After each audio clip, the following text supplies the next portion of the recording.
So you want to learn how to make a chilled, bouncy R&B beat like Summer Walker? Then this is the video for you.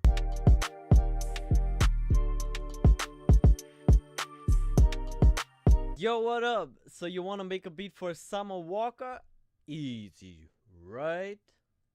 Let me show you. But before the video starts, I want to say that there will be a little, just a little surprise for you at the end of the video. So stay to the end and watch how we do this beat. Let's go. So we're gonna start with a tempo of around 65. Yeah, let's make 66. We're gonna start with the chords, and let me find just a very nice Rode type of instrument to create a texture. Let's try this one. We're gonna work with a audio file as our piano, so make sure that use loop points is out, and then we put the attack down, hold all the way up, and the rest all the way down like always. Now we can play some nice chords. We're gonna play it in B flat major. This means we got B, C, D, E, F, G, A, B flat. Only the B flat is a black note. The first chord of our chord progression is the root 7th chord, a major 7th chord. This means we got the root note of the scale, so B flat, and then we build a major chord, so we skip 3 notes first and 2, and then we build the 7th on top, and then we build a dominant 7th chord. By this we go out of the scale, so as you see we got C sharp in the scale. We got a dominant 7th cause we skip 3 notes, place the 2nd note, and then skip 3 notes again and place the 3rd note, and it sounds like this.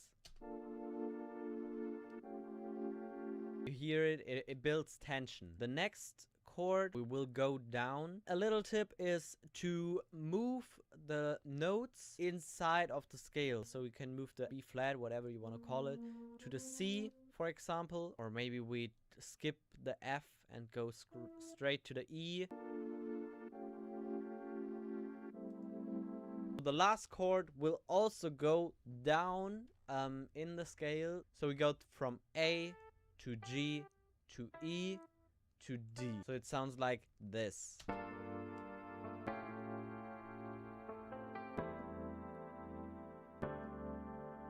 Now we got this chord progression, which is just basic. Now what we do is give it a little bit more drive. It was a little bit of work, I'm honest, but it sounds like this now.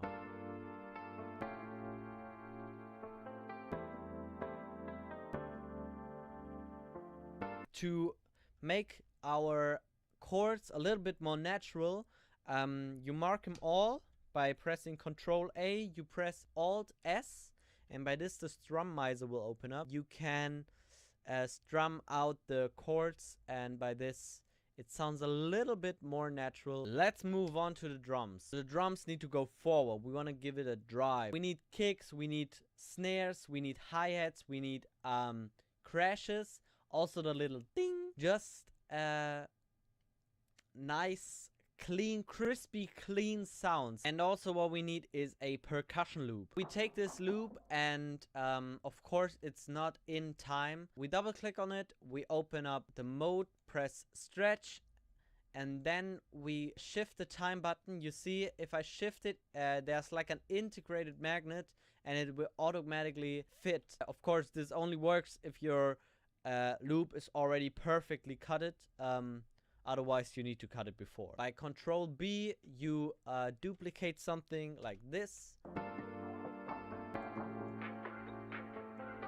Let's find the ding. Yes, there it is. Alright, first thing we're gonna do is right click on the hi-hats and press fill each 4 steps. We click on them, mark them all by pressing string Ctrl A, then you press shift, click on one note, doesn't matter which one, and you copied the notes, all the notes you marked, and by this you got your 8s. And now you can press Alt, scroll down, and put the velocity down a little bit, press Alt Q, choose a quantization. There's a velocity button. You can move up and down, and also a start time button. And by this, it will get shifted just a little bit on the side. It sounds a little bit more natural. The snares always on 2 and 4, and also the ding.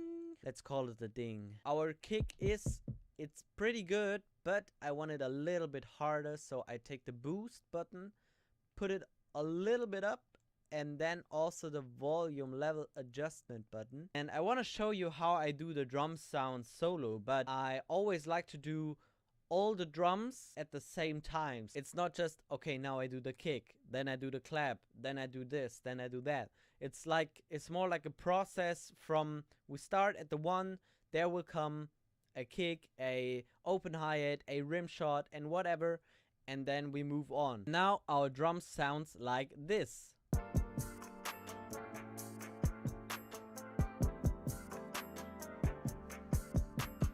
Let's move on to the bass. And I want to take my favorite bass from the Cymatics Mystery Kit, the bass Donk. And to play a bass, always make sure that you press cut itself right here, so there are never 2 notes playing at the same time.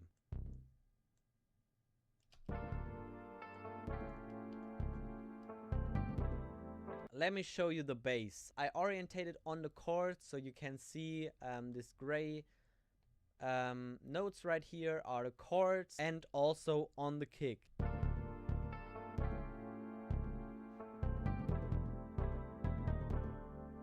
But we need a upper melody. We take the chords and place it into the new key, but we shift them 2 octaves up like this, and now we remove most of the melody notes, and now what we're gonna add is a synthy, and we take the 3x oscillator, put all the 3 oscillators on 0, then we press mono, go to the slide button.